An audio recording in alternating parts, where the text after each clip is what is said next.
Now I've got the honor to introduce you a very important person. We are all important, but a very important person in the room with the curriculum, which is pretty impressive. So normally I do it by heart, but now I will need some text, Michelle, and I've cut pieces out of it because otherwise I would take all your time. Major General Michel van Stratum has a Master in Science and Engineering in Telecommunications from the Royal Military Academy in Brussels. In 1997, he was appointed as a project officer for the acquisition of the unmanned aerial vehicles to support land forces in operations. The acquisition process resulted in an introduction of Bee Hunter in the Belgian armed forces, in Belgian airspace in particular, as from 2001. After a staff course, he joined the 80th UAV Squadron as operation and training officer, where he realized in very close cooperation with the Belgian Air Force and Belgo Control, currently Skypes, the introduction of Bee Hunter in the Belgian airspace. During the same period, he was qualified as a UAV pilot and mission commander. Between 2003 and 2007, he was section chef at the Operation and the Training Branch of Defense Staff Military Doctrine and later Management and Transformation. Talking about the diverse profile, you have certainly one here in the room. From 2011 to mid-2013, Michel van Stratum was working as particular office of the Chief of Belgian Defense in the area of governance, internal control and information management. He contributed also to the development of the Strategic Plan for Defense 2016 and its implementation. In 2017, he became Chief of Team and developed for the Chief of Defense the contribution. Since June 2021, Michel van Stratum was appointed to Brigadier General in order to fulfill the duty of the Cyber and Influence Project Officer for the Belgian Defense. And that's where we certainly, in that last function, we just want to invite you to share your vision for the future of cyber and defense. Thank you.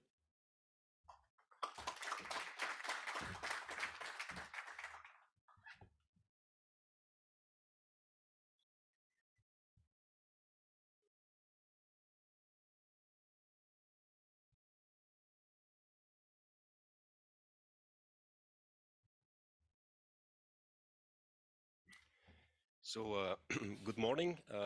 First of all, I'm honored to have been invited over here because it's just 32 years ago that I did my final graduation work in the scope of AI machine learning by developing some kind of algorithm to detect some radar signals related to some kind of targets.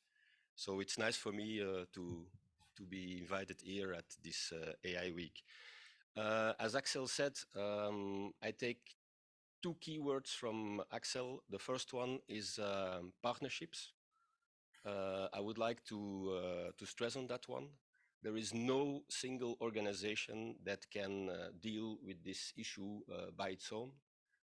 There is only one way, in my view, is to partner with as many as possible actors, and especially with the academic world and the industry from the point of view of defense in particular. The second keyword is security. So it's cyber security. So the keyword is security. And if you talk about security, one should talk about the threats. So in my presentation, I will handle a little bit and focus a little bit on that aspect in order to give a broader perspective where all the discussions might be embedded in some way or another. So, okay.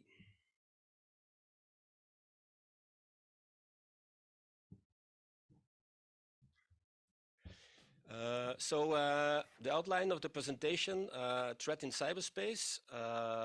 Cyberspace is actually a new operational domain, well, new, defined since 2018 by NATO and taken over by the EU as a operational domain where military operations are planned in. We have 4 traditional operational domains: land, air, sea, and I should call it the real space or the physical space. And there is a fifth one, a fifth domain, a man-made domain called cyberspace that actually goes all through the 4 previous ones. So I'll elaborate a little bit on that one. The second thing is I have the honor to be the first commander of the Cyber Command that we have instituted within Belgian Defense, and in particular within the Belgian Defense Security and Intelligence Service, where it is embedded in. And I will explain a little bit what the place of the Cyber Command in the public cyber ecosystem at the federal level in Belgium to give you an idea of all our other operational partners and how they interact more or less with each other. I will give some challenges with respect to our organization and specifically with regard to the challenges to develop the different cyber capabilities within defense. And it's basically our most important work from the internal point of view. And then I will end with giving a glimpse of all the partnerships that we have started to initiate as from mid-2021 in the 3 domains: academic, industry, and society as a whole. So first of all, cyberspace, what it is about. Well, it has been defined in a NATO Allied Joint Publication 3.20. Actually, you have 3 layers. You have, I'll start with the middle, the logical layer. That's the one we usually call the cyber layer. It's where the networks are, where the hacking is, where you have all this kind of stuff. There is the physical layer because, of course, these networks rely on emitters, transmitters, and communication channels.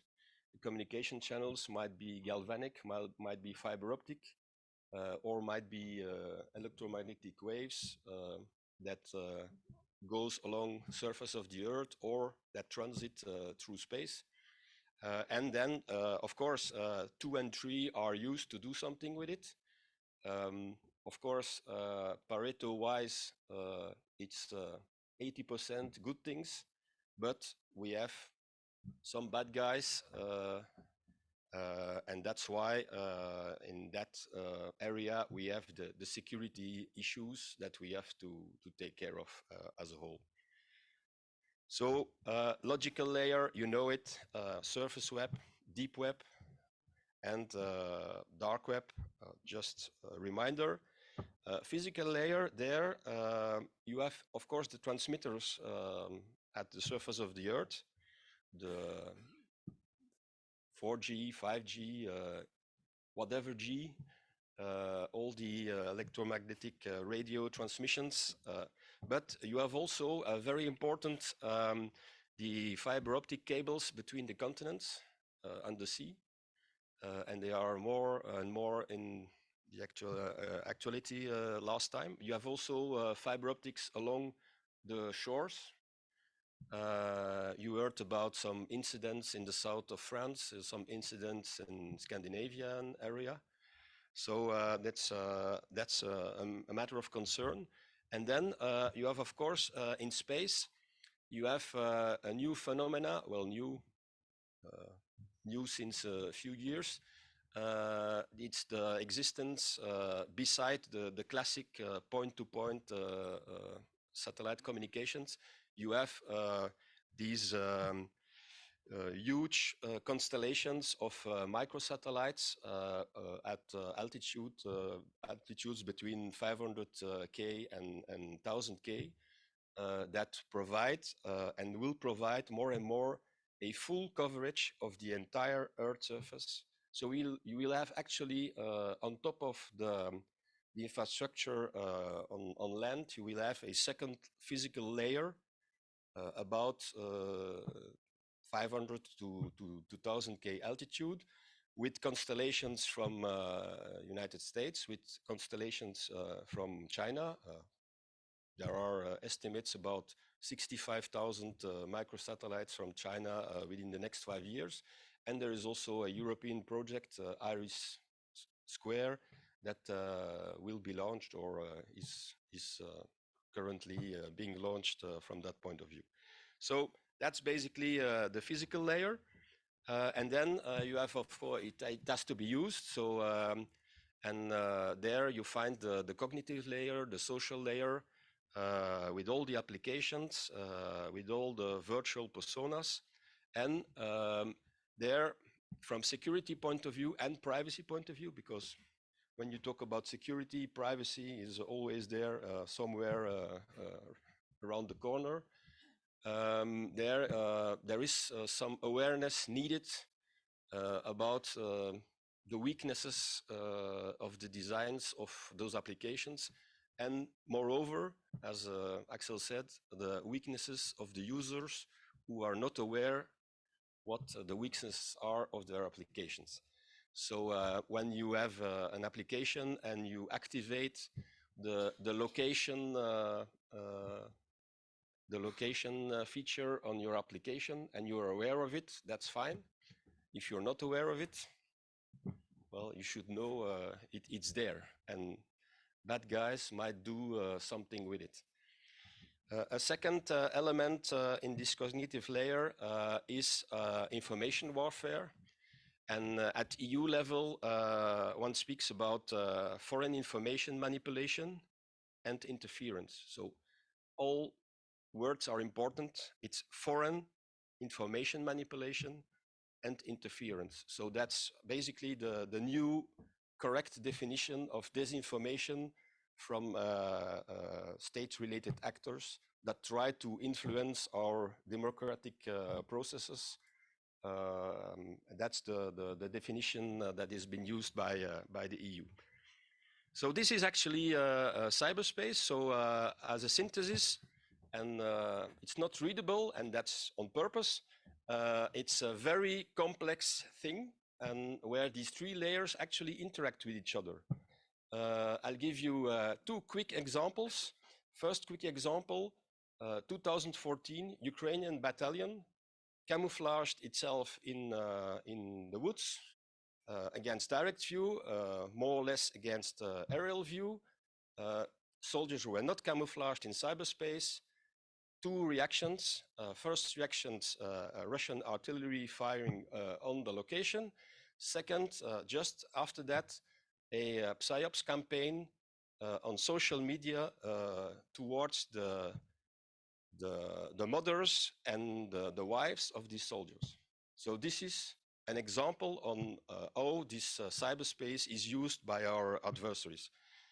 Another example, the well-known hacking of the servers of the Democratic Party in the US in 2016, and coupled to that, a disinformation, I should say, a FIMI campaign against one of the parties in order to favor the voters to another party.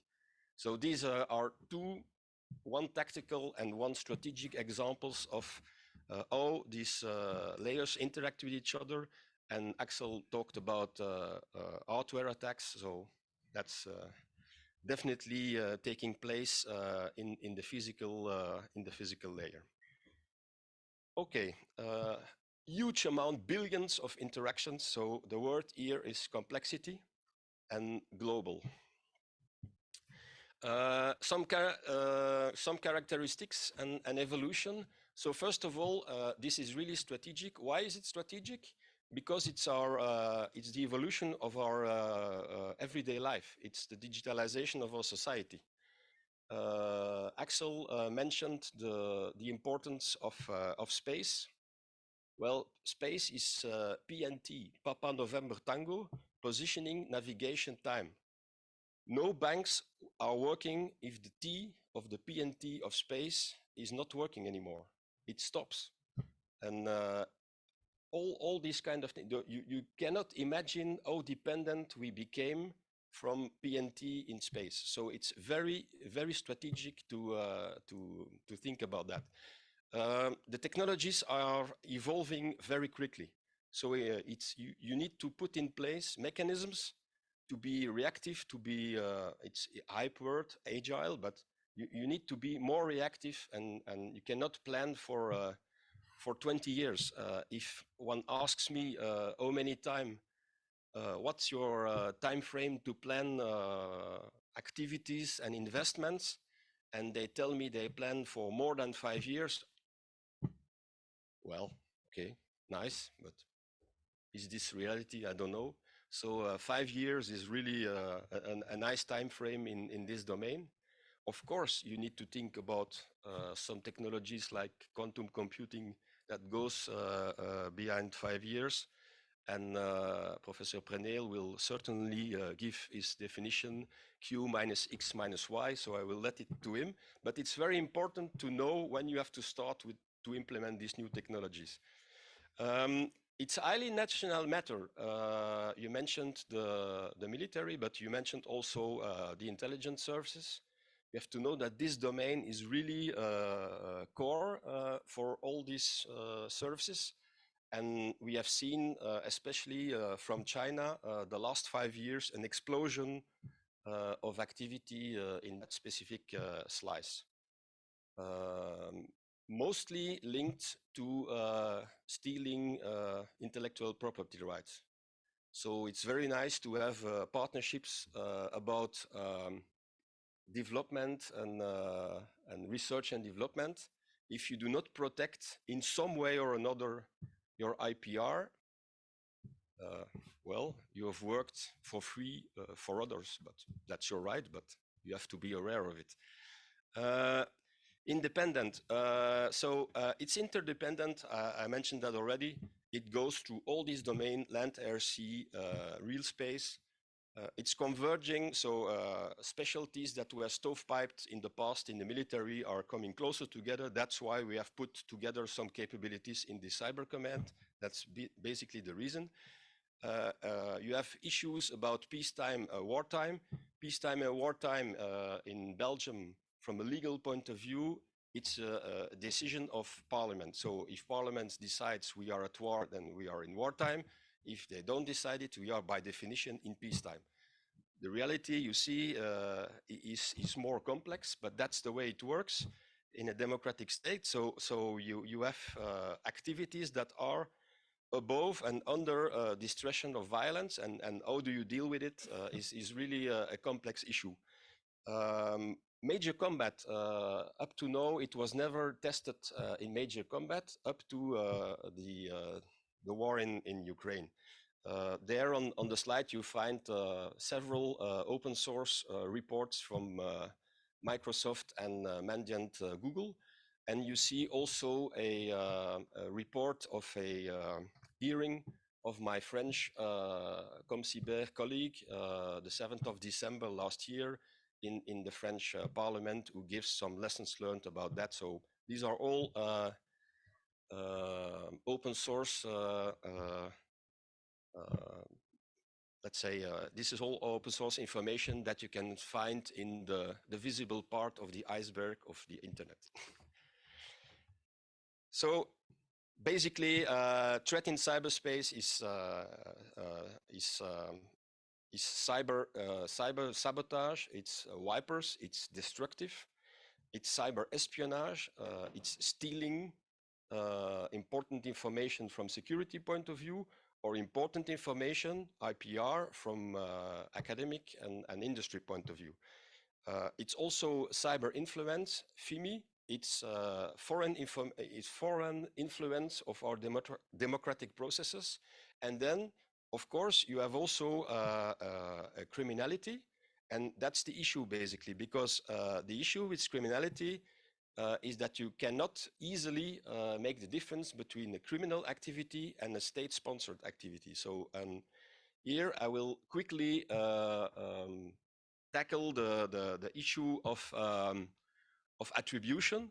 So when an hospital is attacked or a town hall is attacked on Friday, you have on the media on Saturday, we need to know who did it.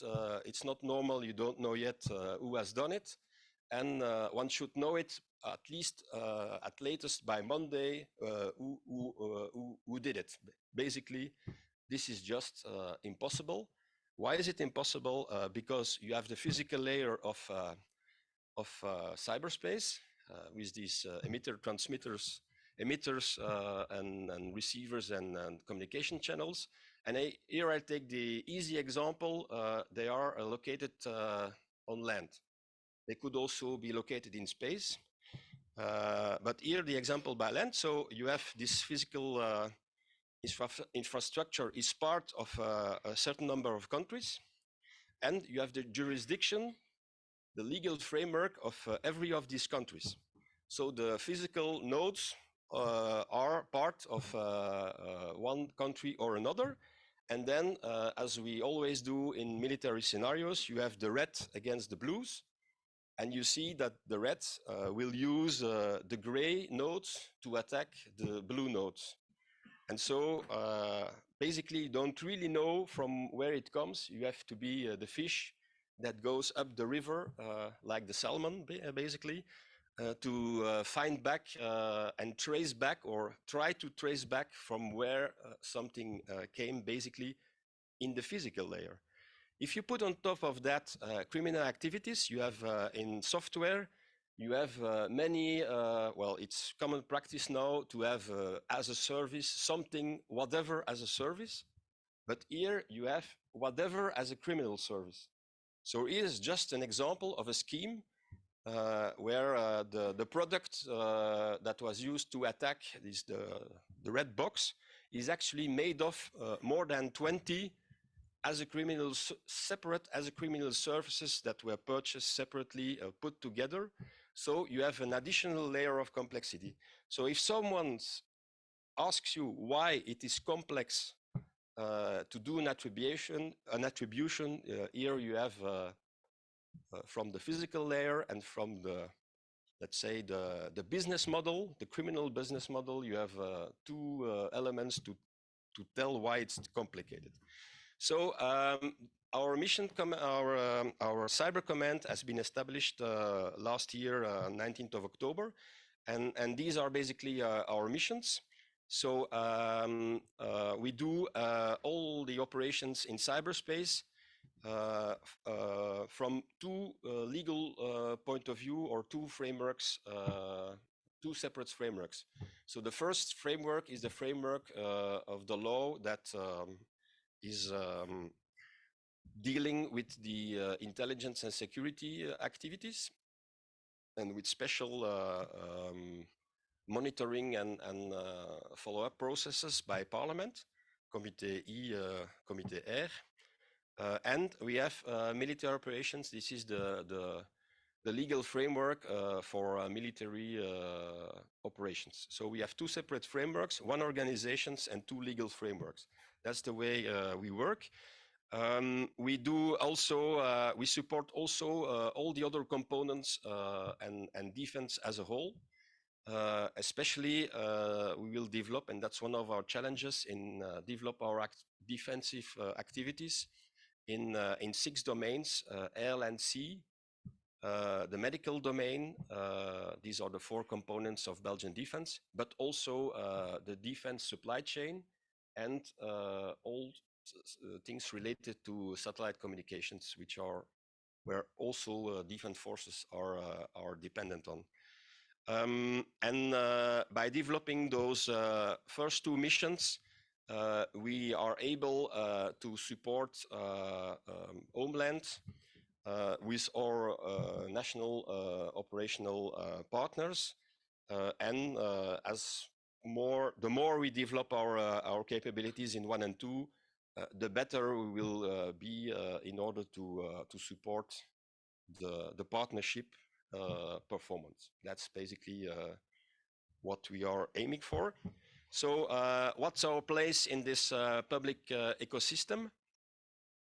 Well, these are our national operational partners. And here, the scope is actually the national security strategy.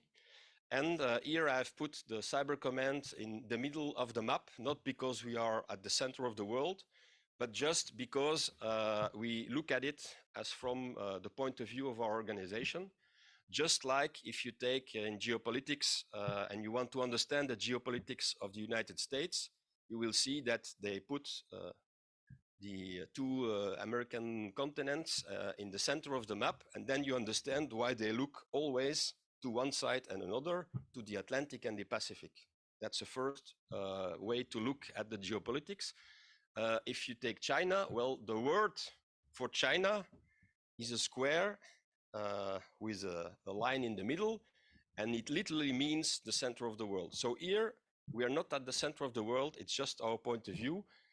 And these are all our partners in this public ecosystem. How does it work? I'll take one mission, the main mission of the Cybersecurity Center Belgium.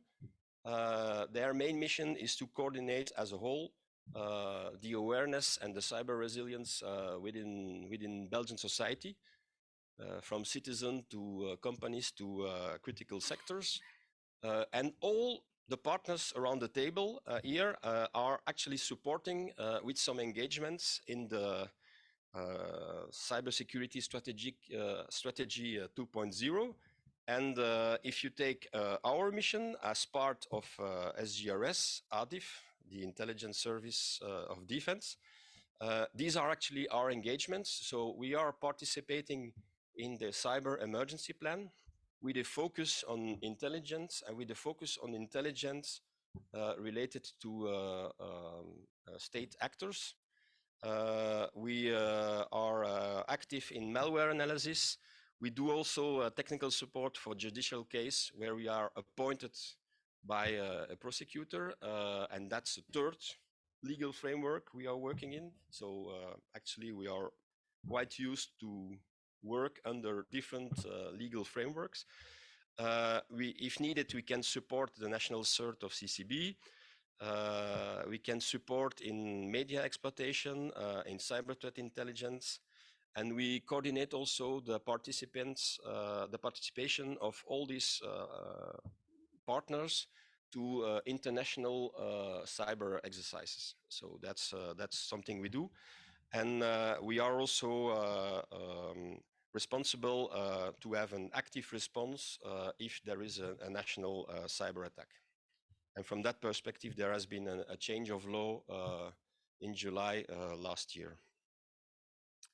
But you have to understand that I focused here on one mission, the main mission of CCB, but all the actors have their own mission, and they come around the table, around the virtual table or the real table, with their own mission perspective, of course. So you have two intelligence services, you have law enforcement, you have threat analysis, you have crisis management, you have cyber diplomacy, you have digital diplomacy, etc. And you have something called cyber defense, which is one amongst others of all the missions that have to be fulfilled in this overall partnership. So for this mission, we have actually a framework. But the main message here is that we actually we collaborate bilaterally with all the organizations on the specialties we have in common. So all the entities have, because of their mission, some specialty in cyber that they are really that's their core business basically in the cyber domain. Well, we have almost all of these specialties all together in our organization, and of course we partner bilaterally or multilaterally with them. This is not just talk. We open our contracts at defense in these bilateral partnerships, and we have regularly meetings with all the partners to see how we can really optimize the budget means and the procedures to be the most effective as possible. The challenges, so these are in the military cyber defense framework. there are actually 4 domains: preventive one, a active defense, collection, and military action. So this is what we called protect, defend, collect, and fight. And there has been a huge evolution the last 20 years, and especially the last 10 years, towards active defense that is intelligence driven. And where situational awareness and operational planning has become more and more important. So that's a real shift in the industry, and one used to talk about cyber security operation centers, and more one tend to talk about cyber security intelligence centers. So there's really an evolution. Axel talked about also about using AI to try to know, have knowledge about CTI. Well, this is really why it is important, because you have this evolution. And this is actually related to the evolution of the threat. The threat is so well organized that you have to think from organized threat and organize yourself against organized threat, especially if you want to defend the good working of an hospital, if you want to defend your IPR, or if you want to defend some classified information or whatever. First of all, we in the protect domain, we are moving a defense from awareness to cyber force protection. I gave the example of the Ukrainian battalion. That means that every soldier walking around with this can be killed because of that. So that's very important to make them aware, and the others too. Second, here's protective point of view. Second one is at Belgian Defense, we have renewed all our major weapon systems. This is all new technology. They are integrated in operational networks. So it's not anymore protecting just a network. It's protecting a network with integrated weapon system. That's basically military Internet of Things.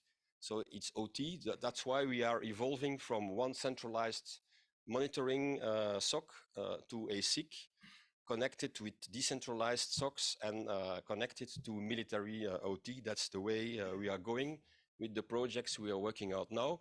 We are also developing and reinforcing our intelligence collection in the cyberspace domain, and following closely the developments on the military side in order to be as effective as possible with the means that we have got.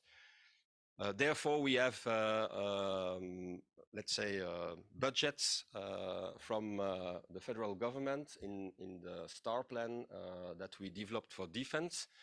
Axel said it also, there is a clear line view coming from the political level to develop these capabilities, to develop this cyber command, cyber component within defense as a fifth component besides air component, land component, the Navy and the medical component. So that's the way, that's really politically driven.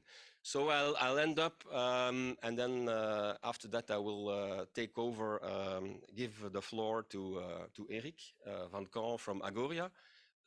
And that's not just because it's Eric, but because it's an important partnership we have with them. So I started to say that partnerships are very important. And these are the 3 types of partnerships that we started from mid-2021. Research and development, industry, and education and civil society. So first of all, to be able to cope with the quick evolution of technology and of the threats, you cannot do that by your own in an operational organization. You have to team with the academic world, and we have the strong point within defense is that we have our own corporate university, which is the Royal Military Academy, and of course we are deepening the cooperation with them. and we entered together in projects such as EuroQCI, such as quantum key distribution, such as projects about 5G, etc. And we are projects about AI to detect FIMI, foreign influence and manipulation. So this is really a core, and this is not just for free. There is also a plan, a political plan with budgets that provide means to do this research. And it's not only with the Royal Military Academy, it's open to all research and development institutions in Belgium. But the idea is that they team up with the military academy in some way or another in order to develop these capabilities. And that's also something that Axel said. It's important to transform the research in something usable at our level. So that's also a process that we are starting to put in place with, for instance, concept development and evaluation, taking TRL6 products that are developed or prototypes that are developed by the Royal Military Academy and implementing them on our twin system in order to see if this improves and could become a TRL7 or 8. And then we have to team with industry in order to maybe take it over and take care of the IPR and have created a new spin-off together with the industry. So that's basically the vision. For that, we have one important partner is Agoria, and within Agoria, BSDE, and the initiative of Cyber Made in Belgium. But therefore, I will give the floor to Eric to explain a little bit more about that. And finally, last but certainly not least, is it's all about people. It's all about men and women. Today, we have almost 50% of my organization is military, and 50% almost is made of civil servants and contractors in some way or another. And then we have 11% women in the organization. So there is still room for improvement. So if we want to grow, we want to keep and to have as an objective a 50-50 between men and women. That means that we will certainly have more people the next 2, 3, 4, and 5 years if we can convince more women to also to join our team. So that was basically the conclusion. So there is only one way for us to develop our cyber force is through partnerships, operational partnerships, research and development, industry and education and society. And I'll give the floor to the next speaker. Thank you for your attention. Thank you, Michel. Any questions in the room or online? Do not hesitate. Take the opportunity. I have to switch the presentations anyhow.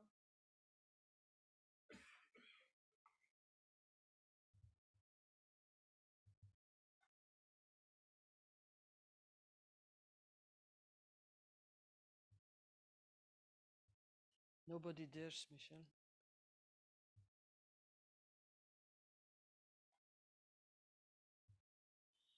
So then, Eric, you already have been introduced different times, but Eric is indeed the cyber made in Belgium man of Agoria, stimulating not only cyber in defense, but also the cyber made in Belgium economy, but also the skill side by cyber for talent. He's a very dynamic guy who is a great focus on timing because it was just in time. So Eric, the floor is yours to share your presentation and your views.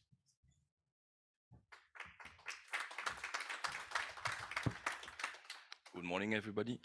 I don't know why.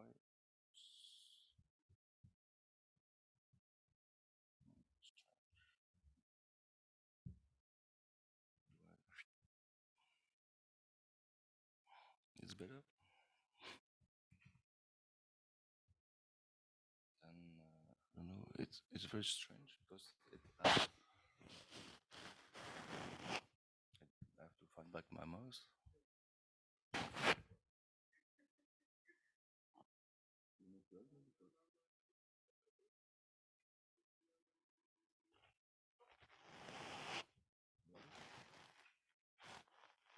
It's okay. So, as mentioned by General Michel Van Straten, he asked me to illustrate in 10 minutes the synergies between the industries and the defense. But before that, I guess we need to give a bit to share with you some context. So we already mentioned the Cyber Made in Belgium. I guess most of you are knowing what is Cyber Made in Belgium. For those who are not knowing, I will give you a short introduction. So Cyber Made in Belgium, it's a voice for the Belgium cybersecurity industries. And it's an initiative that we start 2 years ago now, and our vision is to be the privileged platform for representing all cybersecurity provider within Belgium. But also our mission is to be a facilitator. We would like to remove barrier, but also be an enabler for all activities to uptake the cyber resilience of our society. In short, because we don't have a lot of time, but our main focus is to recognize cybersecurity as a critical sector. Why? Because today, cybersecurity is under the umbrella of IT. And this is something not acceptable because we see more and more attacks. We are all aware of the attacks, but we need also to encompass all the industries and all the capabilities, cybersecurity capabilities within Belgium all together. I guess Axel mentioned this. For this, to recognize the cybersecurity as a critical sector, we launched a socio-economical study in November last year, and I will share you a few conclusions. But we would like also to integrate or to make the partnership with defense with our industries. The second objective is to increase our cyber resilience. Of course, for this, we need to influence the business leader, but we need also to influence all, I would say, leaders, government, or other key actors to be sure that we are working all together with the same pace. And we launched the Cyber Start, that will be an awareness program more in Flanders now, but that will come to Wallonia also in this year. And last topic that we would like to highlight is ICSOT. For those who are not aware, all the manufacturing vertical domain, there are some specific activities that we have to take into account, like the legacy, but also I would say the safety, and some things that it's a bit different. So for this, we have 3 focus groups, and one of the focus group is Cyber Made in Belgium for defense. So we have started the discussion with Michel last year, and as you may know, the intention of the defense was we need to have the 5th pillar of our defense. The first was air, land, navies, medical, but we need to contribute. The defense would like to have with the Plan Star contribution of the industries to contribute to the 5th pillar, the Cyber Command. So thanks, Michel, for being our sponsor, because you initiate, I guess in March last year, that your attention is to be sure that we can work all together.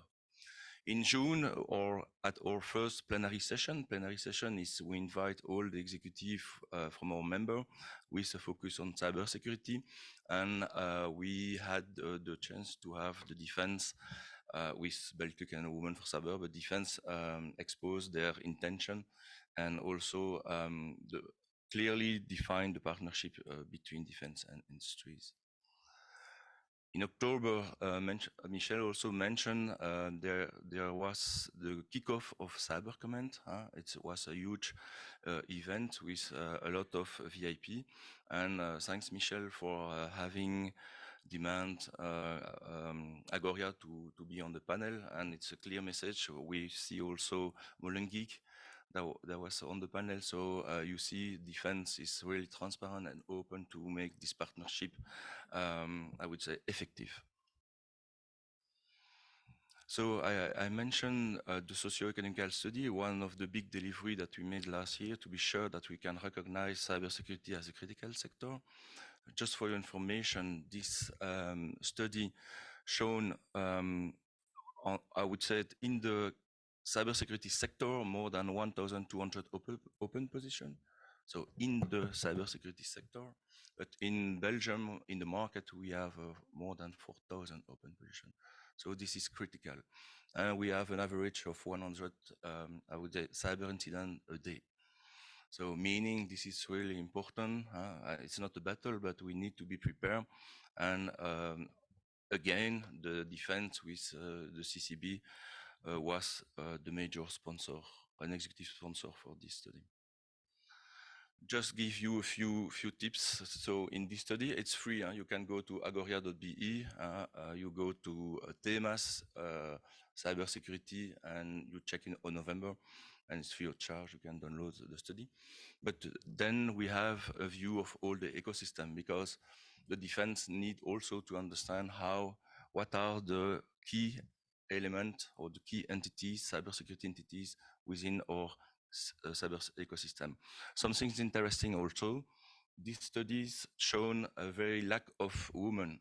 We have now figures, it's around 90% of people working on cybersecurity are women. I've already mentioned those figures, but what is very interesting for you, because I have to speed up, this study shown 5 recommendations, and one of them, it was to increase the curricula, I would say, cybersecurity curricula within Belgium, but also we need to increase the awareness and how can we grow our cybersecurity sector by finding investment, abroad investment and stuff like that. So again, defense share to us some testimonies linked with this recommendation.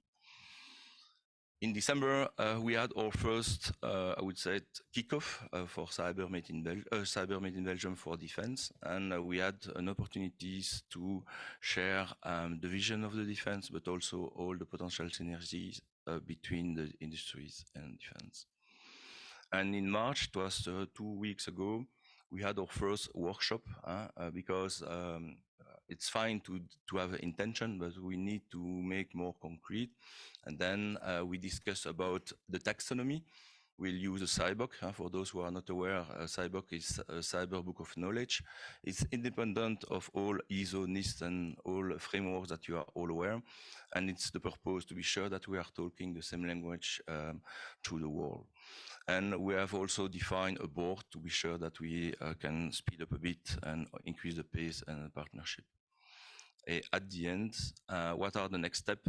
You can see here, we have our workshop in March, but we have also plenary schedule in June and December, and we have another workshop in October. Voila, I guess I'm on the right timing. Yeah, indeed. So I'm free for question if you want. Yeah.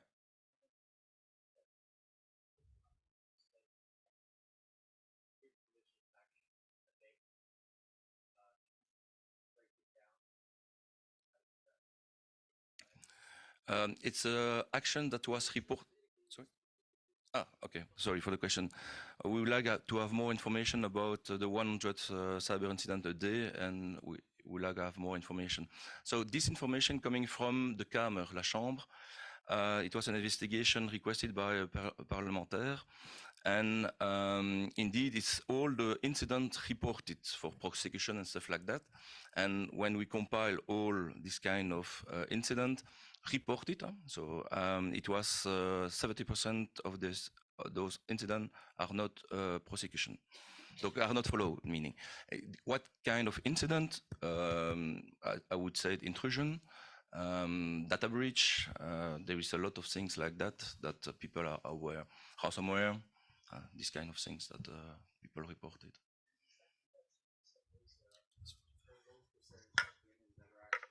Indeed. There's a micro. Yeah, sorry. Why would that be? What do you think are the reasons for that?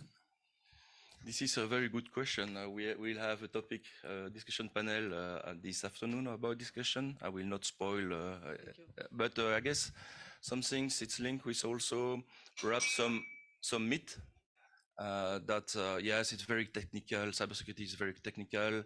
We need to have to follow 5 years of course and stuff like that. It's not the case, and we need to evangelize that cybersecurity is much more than the technical things. We have governance, we have compliance, risk management, but we have also other aspects, human skills. I would say not soft skills anymore, human skills. Eric, thank you. And it's look like also all the STEM, I would say, curricula orientation. Why women are not willing for that? Perhaps it's a myth, and we need to bust this myth. Thank you very much. I'm sorry. Right. Just one last question, if possible. Thank you. Well, we understand that awareness is key, and we want to be in the front line there and to raise awareness and to communicate it more. But what is the cybersecurity insurance that we give to the individuals for taking that front line? I guess you can become a target. Yes, there are two questions in your question. The first one for the individuals, there is initiative from the CCB. I don't know if you are all aware. I hope you are all aware. The safe on web. I don't know. I guess you are all aware. So there are initiatives for the to target or to reach individuals. First of all, so the CCB, the Center for Cybersecurity Belgium, is the national cyber authorities, and they are focused for that. But at our site, we would like also to touch individuals, but they have, for people, they have responsibilities to touch also government, director, executive enterprise. Then we have a specific, I would say, awareness program for that we call Roadshow, How to Influence Leader. So we have different aspects and we have different way, but we are collaborate all together. The second question that you have about perhaps the content of the awareness, I guess we need to be positive. We don't have to focus on the fears, impact, be prepared. We just need to focus on the value of the cybersecurity. And the value of cybersecurity is a trust. You give trust towards your customer and your partner, but also you increase your resilience, your ability to cope with and recover from hazard effect, flood, fire, cyber attack. So we have different way of communicating and be sure that people are aware of this importance of cybersecurity. Okay. Thank you, Eric. Thank you, Michel.